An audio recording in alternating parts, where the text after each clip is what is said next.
Miguel Sánchez Busto, carolinense de adopción, como al presentador de la novela, don José Luis Buendía López. Agradecer la presencia de todos porque, como estamos comentando al entrar, bueno, pues para quienes les gusta el fútbol hoy en día, digamos que de inquietud, ¿no? No obstante, es cierto que la cultura está por delante del fútbol, del deporte, que puede estar en un plano de igualdad, y es por eso por lo que el agradecimiento es todavía más sincero. Vamos a presentar el libro de Miguel Sánchez Busto, Desencuentro en el Norte, y para hacerlo, para presentar al autor y al libro, lo va a hacer don José Luis Buendía López, que es licenciado en Filología Románica, profesor de la Universidad de Jaén, diplomado en Cinematografía, doctor en Literatura Española, profesor titular de Literatura en la Universidad de Jaén, recientemente jubilado. Siempre digo que se jubilan cuando uno está en plenitud, ¿no? Y por el aspecto al menos parece que eso es cierto, ¿no? Profesor de la Universidad de Verano del Escorial, Maestra, Priego, Sevilla y Ronda, fundador y codirector de la revista Senda de los Huertos, fundador y redactor jefe de la revista Cambí, colaborador semanal del diario Jaén desde el año 90 hasta el año 2000, colaborador semanal del Ideal desde 2000 a 2006, primer premio de periodismo García Requena del Ayuntamiento de Jaén, primer premio de periodismo Ciudad de Úbeda, primer premio literario Taurino Ciudad de Jaén del año 94, redactor del apartado de cultura del Plan Estratégico de la provincia de Jaén, autor de varios libros, entre los que destacan Antología de Poetas Jienenses, allá por el año 79, Jaén, un paraíso interior del año 90, Extravío del año 99, Escritos Taurinos del año 2001, Con las claritas del día, Nuevas Coplas Flamencas de 2003, y además ha sido pregonero de la Semana Santa de Jaén en el año 2010. Por tanto, aunque no me corresponda a mí decirlo, si yo fuera el autor de la novela diría, estoy encantado de que nos presente José Luis. Antes de darle la palabra a José Luis, señalar que esta novela que presentamos aquí en el número, como no somos supersticiosos, la obra, la novela, el libro número 13 de los que presentamos desde el año 2010, y para mí como alcalde de este municipio es una verdadera satisfacción que no solo se hable de nosotros por otras cosas, sino también por presentar el libro y por tener un apartado muy importante dedicado a la cultura. Tengo que señalar, en honor a la verdad, que nunca antes hasta ahora, si es verdad que hubo una época ya por los años 80, pero hasta ahora nunca antes habíamos tenido en nuestro municipio tanta actividad cultural, cosa de la que, insisto, me siento especialmente orgulloso. Sin más, reiterando el agradecimiento a quienes estáis aquí, reiterando el agradecimiento en mi nombre, e imagino que ya lo hará el autor, a don José Luis, reiterando, como digo, el agradecimiento al autor, que espero nos dedique por lo menos uno. Cedo la palabra a don José Luis Buendía López, y además nos cambiamos de sitio porque esta mesa es terriblemente cómoda.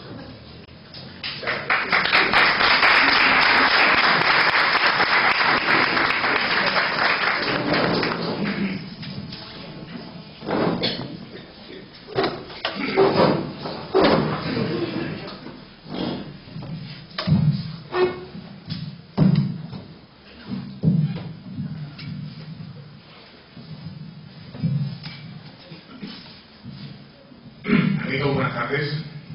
Muchas gracias, Francisco, por tu cariñosa presentación y por esos elogios que luego, a mí me gusta que esos elogios van en la radio, porque luego no te ve nadie y dice, bueno, pues llevaba con este hombre, pero estás presente y joder, que yo también ando tan chuchurrío en todo esto que dice Francisco, pues bueno, muchas gracias. Y encantadísimo de estar aquí. He dicho amigo, he prescindido de la etiqueta de señales, porque yo, aquí todos los que estamos somos amigos.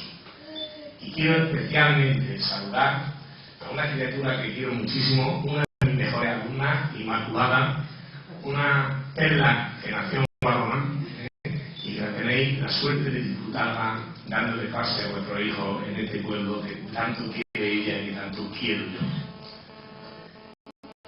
Me alegra mucho de que Miguel se haya decidido a publicar su segundo libro. El primero es un libro que yo recomiendo la lectura muchísimo porque responde a sus vivencias, a su más íntimo recóndito sentimiento. Miguel es un manchego trasplantado a estas tierras. Él no reniega nunca de Santa Cruz de Mudela, está orgulloso de serlo, pero enseguida se sobrina con el centenillo, donde fijaros si tiene buen gusto, que vive en una calle que se llama Calle Bonita. ¡Qué alegría! Cuando antes la gente vivíamos en calles con nombres a veces indeseables, ¿no? Y de hecho tan indeseables que uno lo cambia, luego viene el siguiente y lo cambia por otro, y al final son tan indeseables los nuevos como los viejos. Ahora vivimos todos en la calle Bonita. Pues bien, una vez superada esa etapa suya, esa etapa de vaciar su vivencia, su contenido, se ha tenido con pasar a la narrativa pura. Lo otro podría ser un informe entretenidísimo, didáctico 100%. A mí me acabo de asomarme a ver esa exposición que hay sobre minería aquí en el Palacio del Intendente, y me he emocionado porque muchas de esas cosas yo las conocía a través de las explicaciones de Miguel, y además he tenido la suerte de visitar pues, el viejo cable inglés, la parada del tranvía, la zona donde los mineros en el centenillo desarrollaban su actividad. Y cuando lo vi plasmado en el primer libro de Miguel, a quien me cupo también el honor de poner unas letras, porque hay una cosa que no he dicho por saber todo, ¿no? Por si alguien lo ignora, Miguel próximamente va a ser el abuelo de mi nieto, y eso me llena pues, de más alegría y de más compromiso. Yo creo que vamos a ser dos abuelos bien. Él bebe poco vino, pero ya intentaré yo que lo celebremos. Si en la mujer hay éxito, yo soy una mujer no por machismo ni nada, sino porque también me regaña, porque si no sé cuánto, que si no te conviene, pero cuando marcan en serio tenemos que celebrarlo. Pues bien, este libro se llama Desencuentro en el Norte.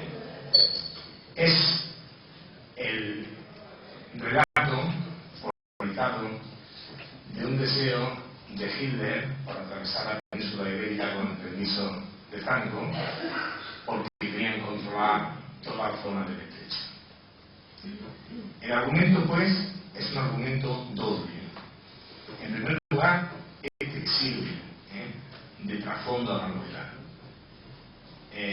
Yo diría que es una historia política, histórica, nimbada de una historia de amor.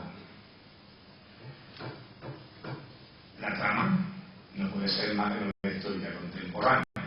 Cuando yo hablo de novela histórica contemporánea a gente amplia y diversa como sois vosotros, me gusta explicar esto un poco, ¿no? Porque no se trata de que lo que se cuente aquí sea todo exactamente igual. Eso no sería novela histórica, eso sería un libro de historia, un manual. El encuentro, finalmente, ese encuentro entre Franco y Hitler en la estación de Endaya, fue, y aquí refleja la novela magníficamente, contestado por un grupo de antifascistas, el servicio secreto inglés, procedente de militares republicanos, perdedores de la guerra, anarquistas, brigadistas, algún paisano contrario a la idea que encarnaba Franco y Hitler. Por cierto, que una cosa, lo dije antes en Jaén, y me gusta hacerlo constar aquí también, no me gusta que Miguel divida a los grupos en republicanos, para referirse a las izquierdas. Republicanos, en aquella época eran todos, incluyendo a Franco, que traicionaba a la República, y era un asunto totalmente que no tiene que ver. Las izquierdas no eran republicanas, eran republicanos todos, como ahora mismo somos monárquicos todos, nos guste don Felipe VI, no nos guste don Felipe VI. Pues bien, este grupo Variopinto intenta atacar y atentar violentamente en ese encuentro que se va a celebrar. Para ello necesitan una trama. Y esta trama se basa en los personajes de la novela. ¿Cómo plantea Miguel su argumento narrativo? Pues en 1979, fijaros, muchos años después de los sucesos del año 40 que se narran, un subinspector de policía, le llaman subinspector Torres, repasa el expediente 23.040, el conocido en los argos históricos como expediente América, que le había hecho llegar policía se mezcla, lógicamente, la ficción, su antiguo superior, Roberto Cruz, que es el protagonista de la novela. Torres lee, después de muchos años de que no ha querido leer esta novela, Miguel sabrá que hace que no vea Torres esa novela que le ha recomendado Roberto Cruz y que narra sucesos del año 40. Yo entiendo como un intento de olvido, como un intento de reconciliación de bandos y de no interferir con malas tripas, como ahora hay tanta gente empeñada en sacar trapos sucios, ¿no?, de uno y otro bando, y el resultado es realmente nefasto, ¿no? Pues bien, estos personajes políticos son los conspiradores, o Haller, que es uno de los brigadistas, que tuvo alguna relación antigua, ambiente, ¿no?, con Paloma Espinosa, que va a ser la protagonista sentimental de la trama. Otro conspirador, Tomás Cuadrado, compañero de Haller. Ramón y Mariano son dos personas que custodian a un rey que tiene mucha importancia en la novela, en su desarrollo narrativo, que es José Espinosa, precisamente padre de Paloma. Y luego hay después unos grupos que me gusta llamar en novelas corales, es decir, más desdibujados, pero que tienen presencia en ambos bandos ideológicos. Al fin y al cabo, todavía cuando se narra la historia está rezumando la tristeza de una guerra civil que acaba de acabar España, ¿no? Esta historia política se trufa con la historia amorosa, que a mí me parece algo totalmente conseguido por parte de Miguel. Hay una pareja, Roberto Cruz, que le da comisario Torres en un punto para que lo vean, que es el responsable de la año 40 de la operación por parte de España. Hitler nombra a su gente, Franco nombra como encargado principal del desarrollo de los actos a Roberto Cruz, que a su vez es novio ya formal, parte de aquella aventura con el periodista de Paloma Espinosa, que es periodista e hija de un maestro que es de los personajes mejor locuados de la novela, el maestro José Espinosa, que además, fijaros, después de leer la novela, de prologarla, de hablar con Miguel, yo no sabía, me enteré el día de la presentación de Jaén, que es el único personaje de nombre real de la novela, y que Miguel, no te lo dije, pero creí notar en mí una emoción especial al hablar de él. Incluso me dio la sensación de que se te humedecieron los ojos cuando nombraba a este personaje José Espinosa. Pues bien, la pareja de Paloma y de Roberto Cruz. Cuando digo Paloma y Roberto, estoy hablando de una parte de la narrativa de Sánchez Busto, porque en toda la historia lo que se está tratando es de ver dos bandos enfrentados y que Miguel trata de reconciliar. Fijaros, el padre de Roberto es Marcelino Cruz, lo que podemos denominar un hombre de derecha, es alcalde del pueblo, y José Espinosa, en cambio, es un maestro de resabios republicanos, de ideas de reparto entre los pueblos, lo que podemos considerar una persona de izquierda. Entonces tenemos el padre del comisario de policía, digamos, de derechas, y el padre de Paloma, que es periodista, una profesión que además le viene muy bien para la trama narrativa a Miguel, que es de izquierda. Pero todo esto que estoy diciendo de izquierda y de derecha responde más que nada a una intención básica: unir ambas facetas, y por eso se abrazan, ¿no?, en una ocasión determinada, al final de la novela, como si quisieran borrar toda esta historia negra de España. Es un intento de reconciliación de ambos bandos, como si el amor entre los dos jóvenes fuera el futuro deseado, para que al mismo tiempo que ellos se abrazan junto al río, se arrojaran las dos Españas. Me gusta detenerme aquí un segundo nada más, os voy a robar poco tiempo, porque mañana celebramos el Día del Libro. En esta época del siglo XVI-XVII había unos libros muy grandes y había unas injusticias sociales y había unos latrocinios y había unas cosas impresentables que podríamos comparar con situaciones actuales. Yo no voy a hacerlas, pero una masa que mataba a la otra, unos señoritos que no trabajaban, 300 y pico mil, fijaros, personas de manos ociosas en una Castilla que entonces tenía más de 2 millones de personas, más de 20.000 religiosos que tampoco trabajaban porque se dedicaban, se supone, a su ministerio, hidalgos que por el hecho de serlo tampoco trabajaban. Hay una novela que trata sobre un hidalgo, Marcos de Obregón, que cuando le preguntan ¿usted que trabaja? Dice, los hidalgos en España nunca lo hemos hecho. Pues bien, contra esto se levanta un arma fabuloso, la novela que mañana conmemoramos, El Quijote. Y entonces este intento de reconciliación es lo que hace Cervantes también, cosiendo voluntades, aplicando esa medicina de la comprensión, de la tolerancia. Cuando Don Quijote se ríe de los esfuerzos de la fuerza viva del pueblo para apartarlo de su ministerio, sabéis que quería ser caballero. Hay una fuerza viva que está presente y que le perjudica. Los duques, los que mandan, el cura del pueblo, los que rezan, y un caballero inútil, vago, que se disfraza el caballero de luna en vez de gabán, y a fin de cuentas es que hace que Don Quijote regrese a su pueblo y se considere fracasado y muera. Pues bien, no hay ningún fracaso en Don Quijote, porque como en la novela que presentamos esta noche, ese de verdad es el deseo de regenerar el pueblo, es el deseo de que olvidemos, es el deseo, como decía, de que Paloma y Roberto con su abrazo sellen también el abrazo de la toda España.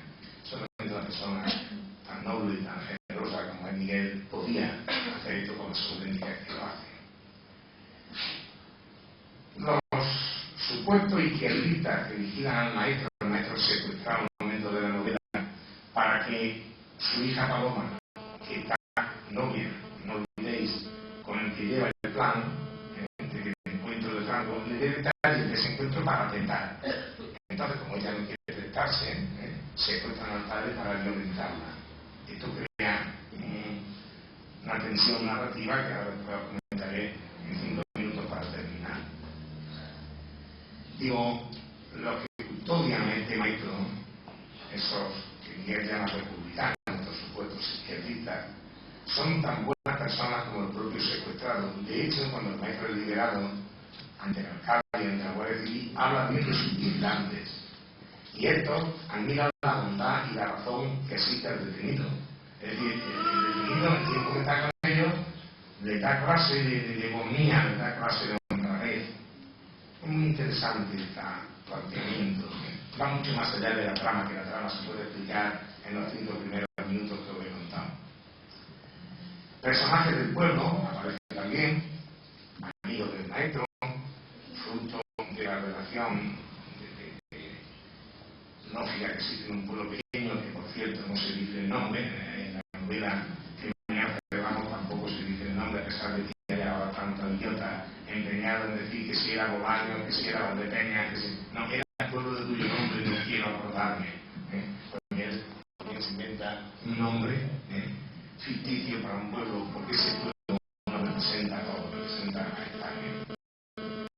Y además yo veo en esa relación cordial de la gente del pueblo con el maestro, con sus vecinos, un reflejo de la personalidad de Miguel Sánchez Bustos, que tiene a la mitad en un auténtico pedestal.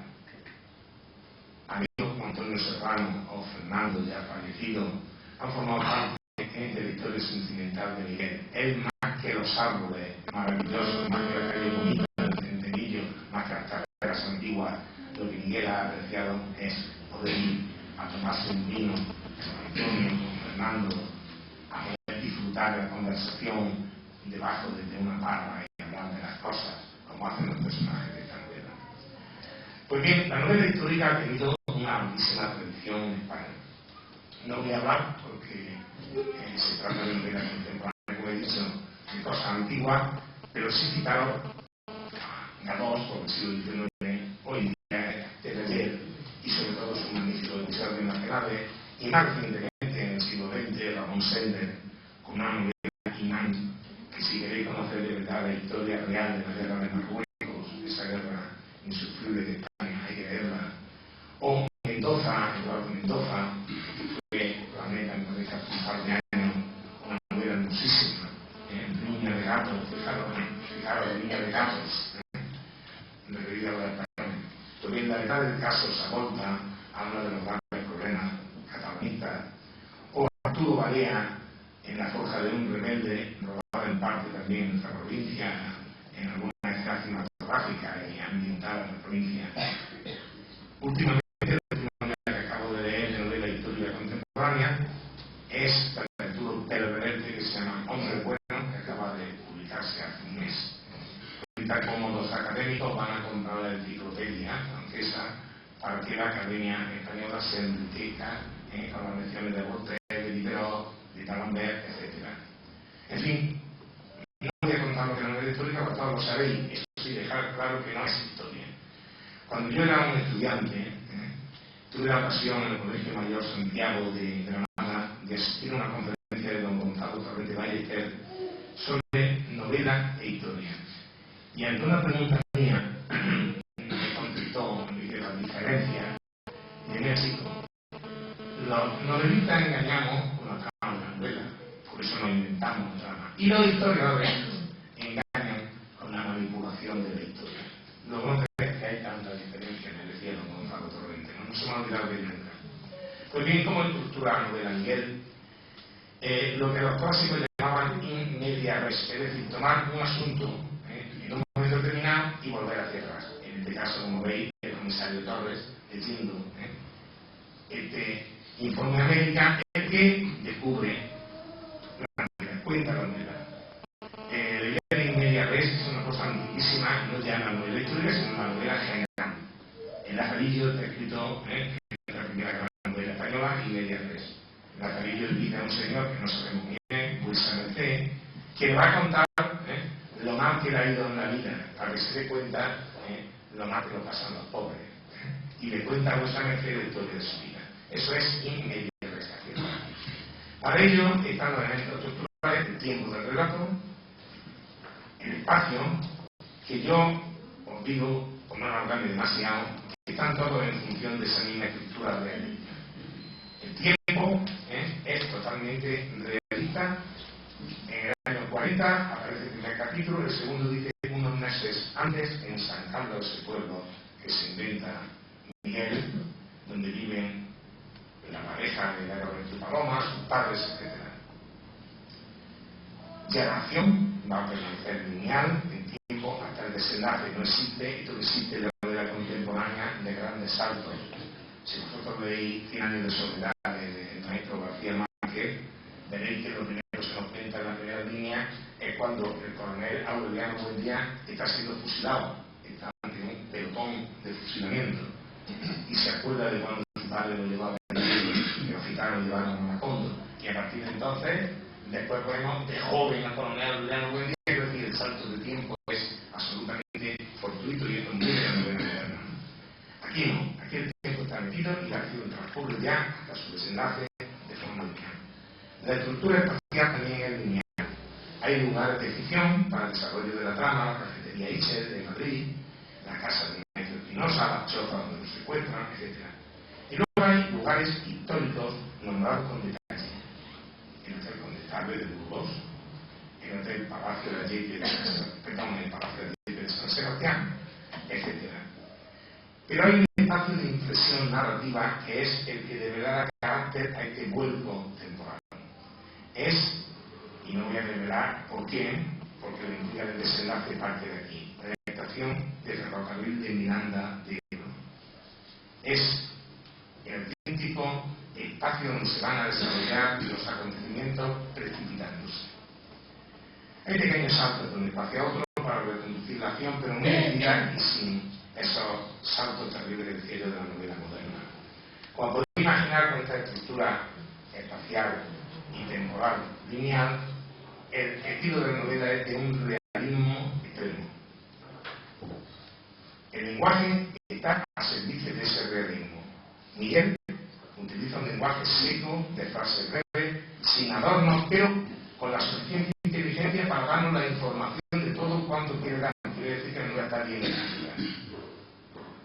yo calificaría ese lenguaje de eficaz. Y de broma, le decía yo a Miguel en la presentación que hicimos del libro el otro día en la Casa de la Cultura de Jaén, que el lenguaje de esta novela es todo músculo y hueso. Es decir, le falta el tejido conjuntivo que tenemos las personas en ello, ¿no? Porque lo que quiere es dar solamente la información eficaz, directa, para que nos enteremos y no a otra cosa.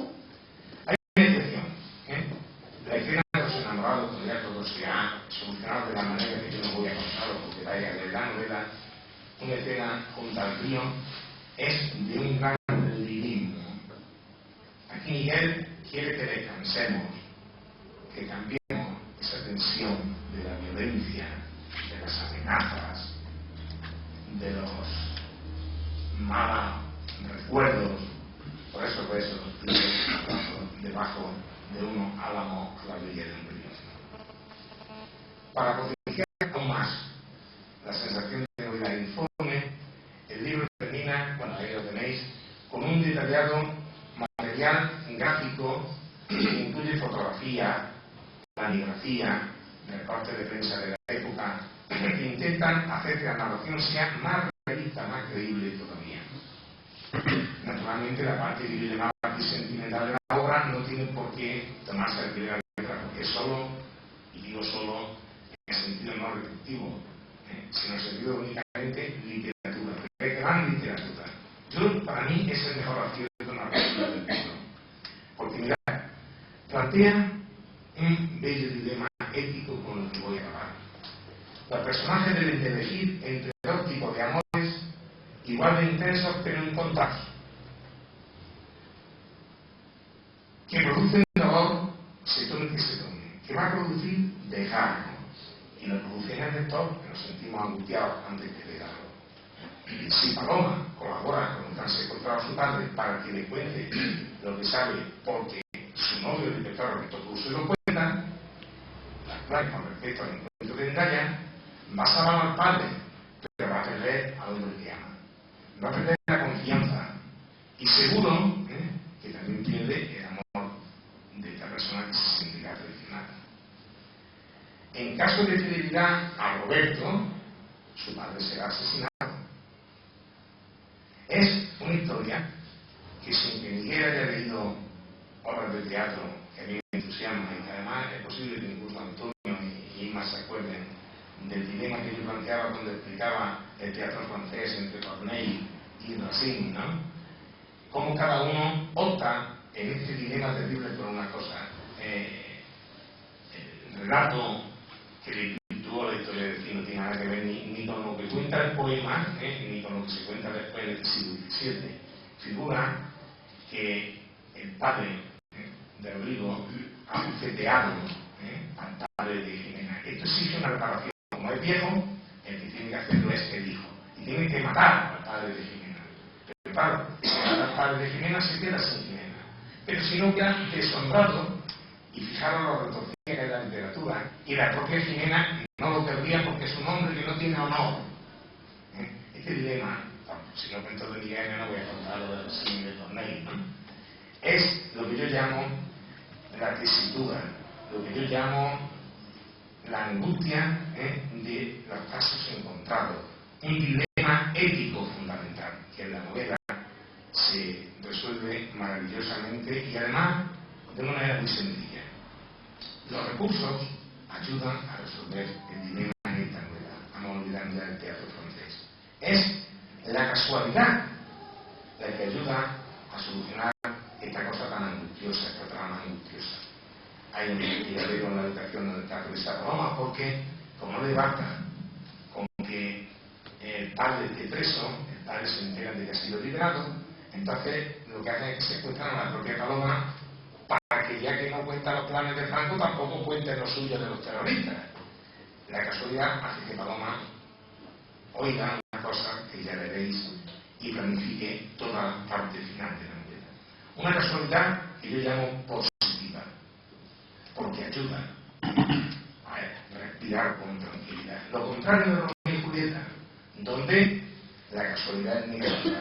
Fijaros, Julieta finge para que las dos familias en amuletos renuncien a esa desgarro que les impide a ellos ser felices, que han muerto y va al panteón familiar, pero lo que está es dormida con una pócima. Le llevan al padre que lo casó la noticia para que se lo diga con ellos, pero se le trata la peste y entonces se vuelca una terrible nube negra sobre los personajes. Cree de verdad que Julieta ha muerto porque no le llega esa carta diciendo que era mentira del fraile, y cuando Romeo entra en el panteón lo que se encuentra es a Julieta muerta. Entonces naturalmente su dolor es extremo y se produce la muerte de los amantes, toda la tragedia que conocéis. Casualidad negativa. En el caso de esta novela, una casualidad positiva. Y lo que no es casualidad es que aquí en la Carolina hoy estemos hablando de un hombre tan cabal como Miguel, que sin tener estudios superiores, sin tener una formación académica perfecta, pero sí con un interés enorme por toda la cultura, por todos los libros, por todo lo que está en su mano, y sobre todo sueña, duerme y vive con internet, pero no para acudir a la página pornográfica que yo de Roma. Miguel, enséñame algunas niñas de esas monas que tienen por ahí, ahora que por ahí con ustedes, de estar tonto, ¿entiendes? Sino para aprender. Eso sí que es una casualidad, que haya una novela de esta calidad y un informe como el que dio acerca de la mina del Centenario. Enhorabuena, Miguel, y que lo disfruten.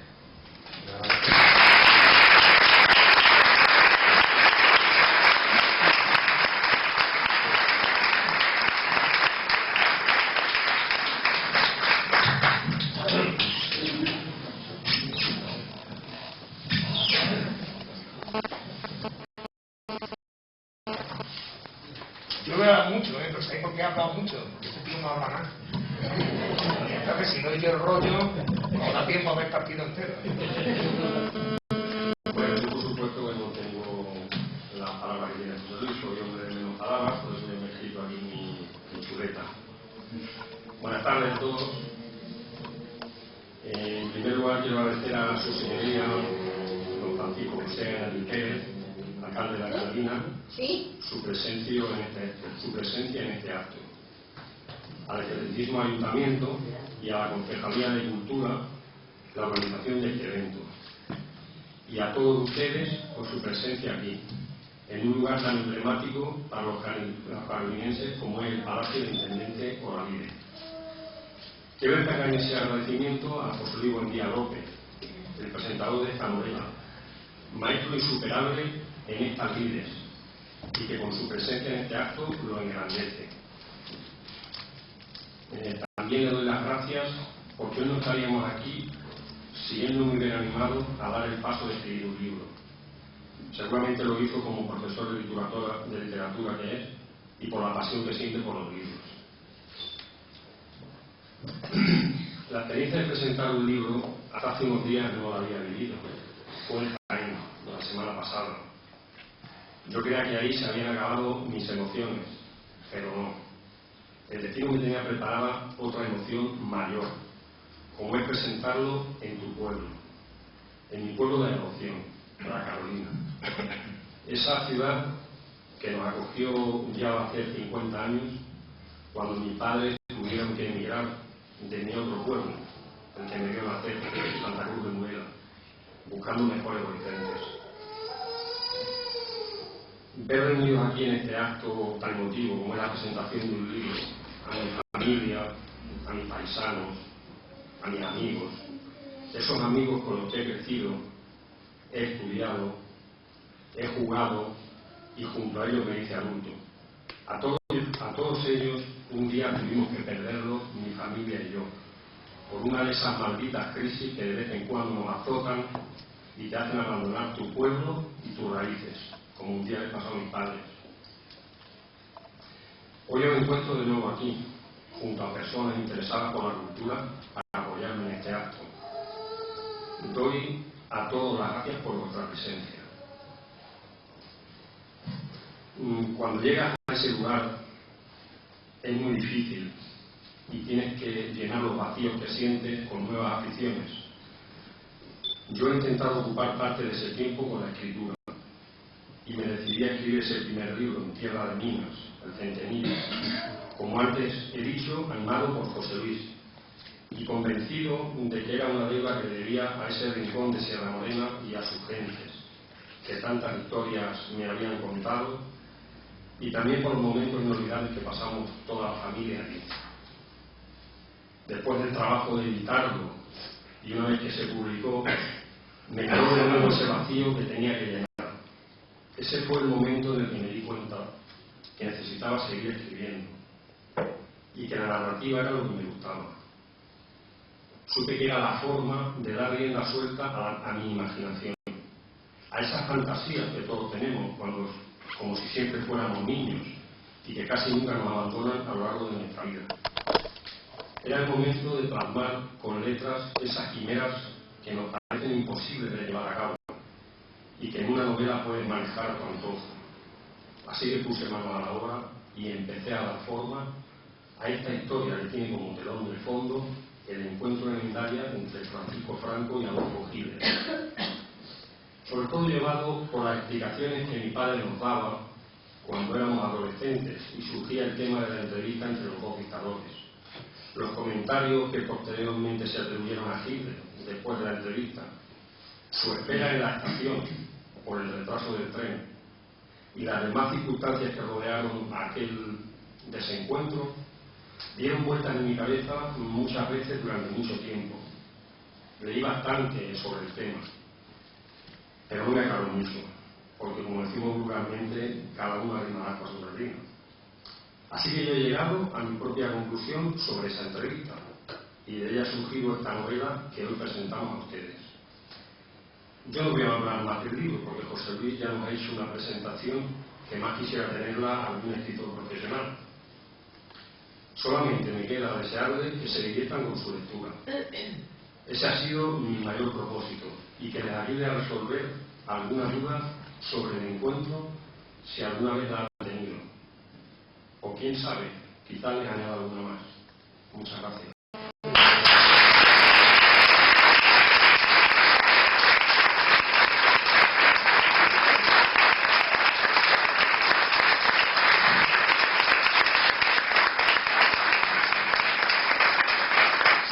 Me parece que ha parido. Bueno, como es lógico, ahora sois vosotros los que tenéis la palabra. Si hay alguien que quiera preguntarle a Miguel cualquier cosa, cualquier pregunta sobre sus proyectos, sobre cómo se ha elaborado la novela, lo que queráis, tenéis la palabra. Pedid levantar la mano y hablar el que quieran. Pero bueno, todavía damos. Estamos amigos. Parece ser que la Soma Agustillo esto y va a seguir escribiendo, ¿no? Sí. ¿Pero va a ser siempre de novela histórica o...? No. ¿Ya tiene Va a ser en novela. mente otras cosas, no? Sí, va a ser novela. Ahora como digo aquí, te diría que escribir novela. Tú manejas las situaciones, ¿no? Y es muy bonito, te diviertes mucho. En Jaén me preguntó José Luis que le dijera algo de saber algún proyecto nuevo, ¿no? Y allí no quise decirlo. La próxima novela va a ser novela negra. Me encanta la novela negra y sobre eso voy a escribir la próxima. Que va a ser novela, es lo que me gusta.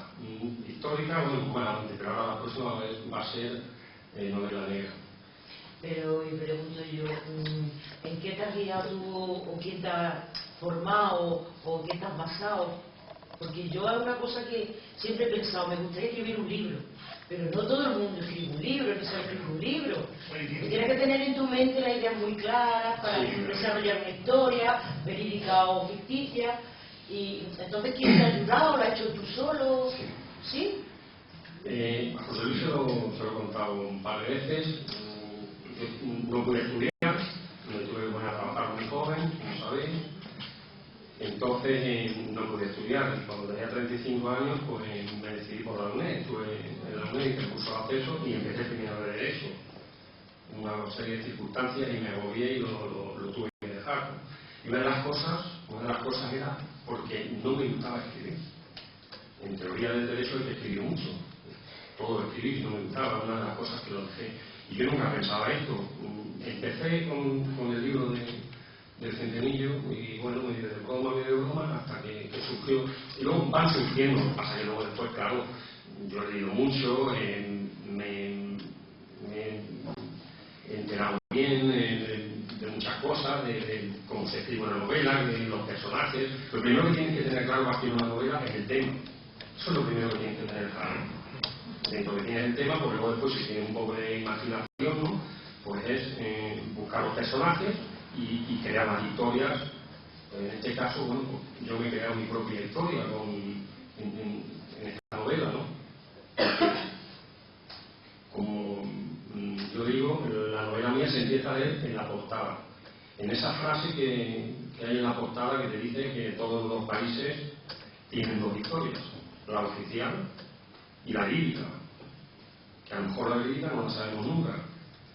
Entonces, con esta novela, pues he dicho aquí en el escrito que a lo mejor pensamos después de leer otra cosa. Pero lo que sí tienen que tener claro es eso, el tema y bueno, luego después pues los personajes, la historia, todo eso está claro. Y bueno, pues leer mucho y no es tan difícil, lo digo de verdad, es ponerse y leer. Hoy es muy fácil. Si es una novela, yo aquí tengo que documentar mucho porque hay parte de la novela que es la realidad, ¿no? Entonces, pues te tienes que documentar, pero hoy es muy fácil. Tenemos internet que hay mucha información y si tienes uno un poco de cuento, pues te inventan las historias.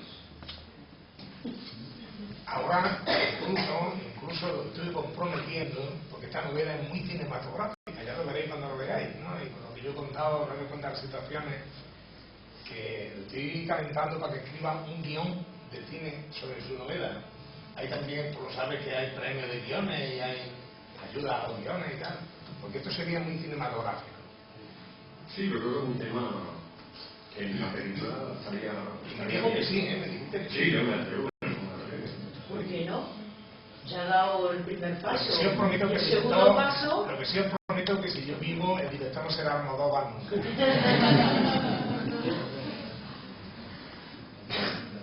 ¿Alguna pregunta más?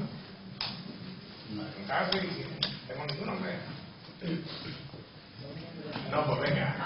A mí me ha sorprendido gratamente que mi amigo Miguel, hace ya muchos años que lo conozco, se haya decidido y haya sido capaz de escribir hasta ahora 2 libros. Eso es fantástico. Sí. Eso demuestra el carácter que tiene, la voluntad que tiene, porque hay que vencer muchas cosas. Me ha sorprendido, pero no me ha extrañado. Porque conozco a Miguel hace Muy muchos bien años. dicho. Sí. Muy bien dicho. Y además, fijaros, va a coger ya la carretilla y ya está pasando la tercera. Lo que tenéis que hacer es comprar el libro para que no le cueste dinero y pueda publicar la siguiente. ¿Alguna pregunta? ¿Alguna cosa? Pues venga, muchas gracias, que os aprovechen el libro.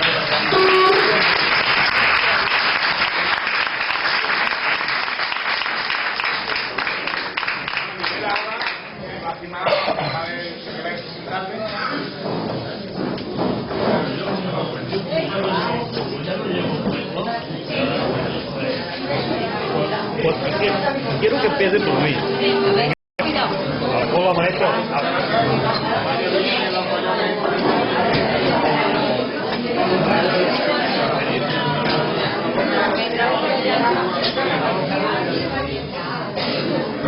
lo voy a dejar grabando esto hasta que se acabe, ¿sabes? Lo voy a ver un poquito.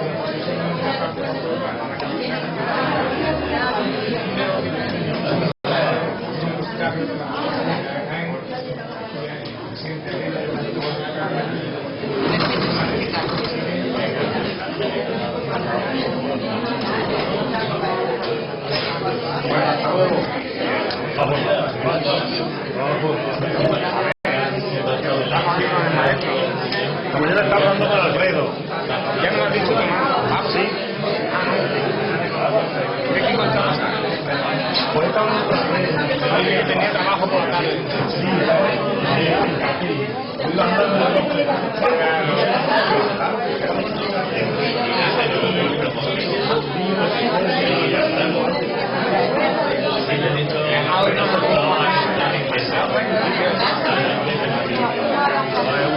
un partido para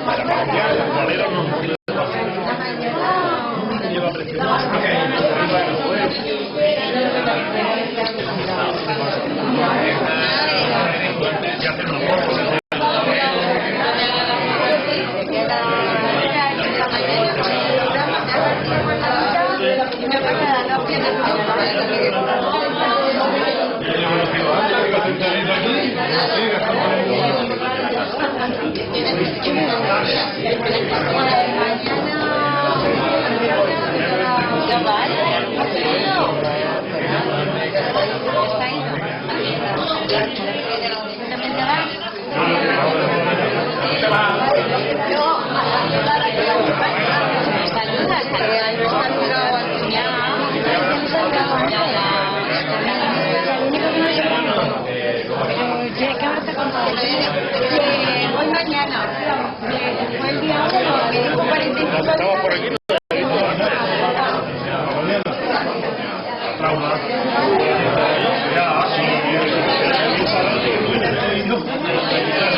Estoy estorbando yo con la mano, no se acabe la cinta. No está chupando cámara hoy ni nada. ¿Has cortado? No, tengo...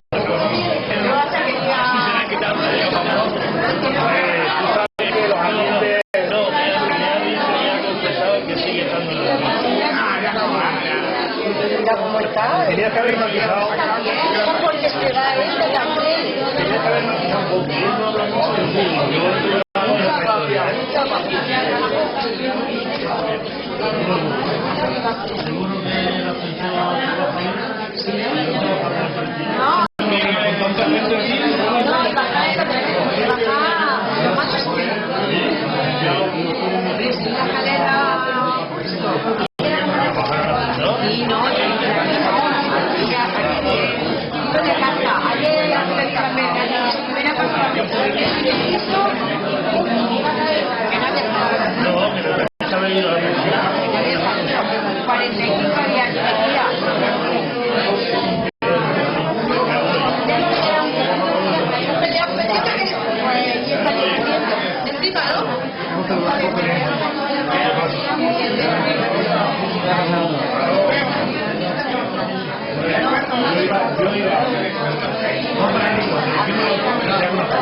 Gracias.